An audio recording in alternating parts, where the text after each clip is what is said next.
deal with some of the basic differences between though, although and even though. You all might be wondering while reading some sentences in English or whenever you are listening to some people's conversation in English, you might be wondering what is the difference between these three words, though, although and even though.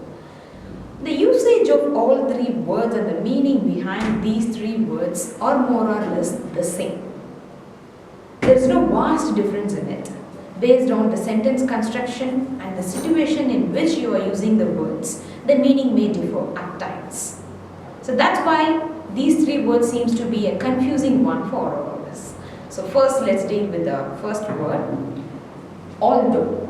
The first word which we are going to say is although. Actually it is basically used, it's a subordinating conjunction. It is basically used to express contrast. Two different things. To say something contrary, we will be using this word although. And whenever you are framing a sentence using although, it is always used in the beginning of the statement. Kindly look into the example sentence.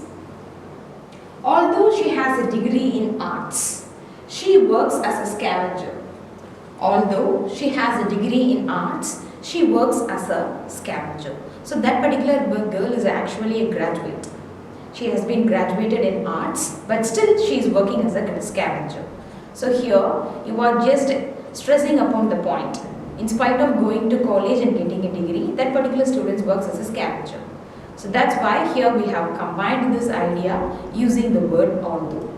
If you are using the word although in a statement, generally it will be used, most of the time it will be used only in the beginning of the sentence. So that's all about although. Now let's look into the second word, though. So though, when now we supposed to use the word though? It is normally used to express the same idea as contrast. So though and although there is no much difference in it.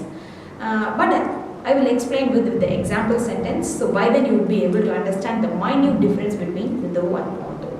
Kindly look into the statement, the first example sentence. Though he started early, he couldn't reach the place on time.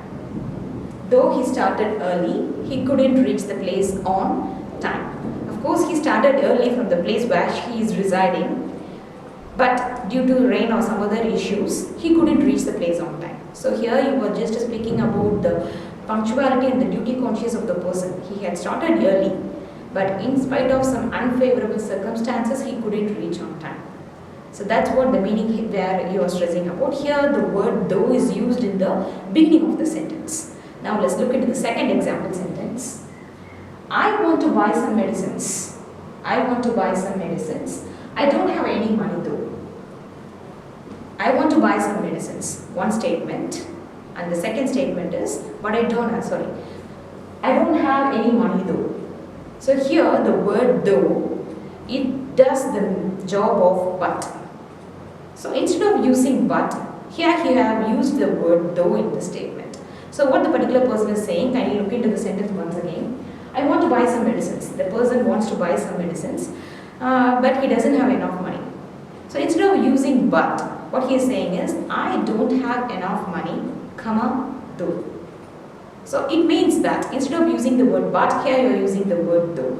So now I think you will be able to understand the minute difference between although and though. Though can be used in some statements instead of but.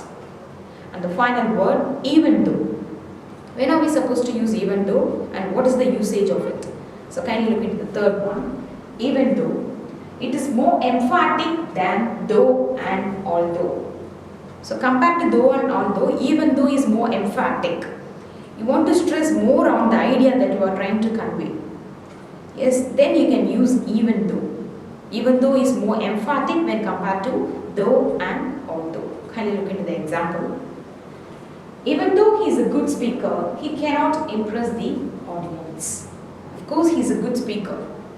In spite of being a good speaker, he couldn't impress his audience. So even though. So here you are using even though means you are just saying, you are just trying to convey that he is a very, very good speaker. Here you can use though and although. There is no wrong in it. Though he is a good speaker, he cannot impress his audience. Wrong in it. Although he is a good speaker, he cannot impress them. Both the sentences are correct. But instead of though and although, if you are using even though means, you are stressing more on the point that that particular person whom you were speaking about is a very good speaker, but still he could not impress the audience. So I hope you were able to understand the difference between though, although and even though. So try framing sentences using all these words. Thank you. Thanks for listening.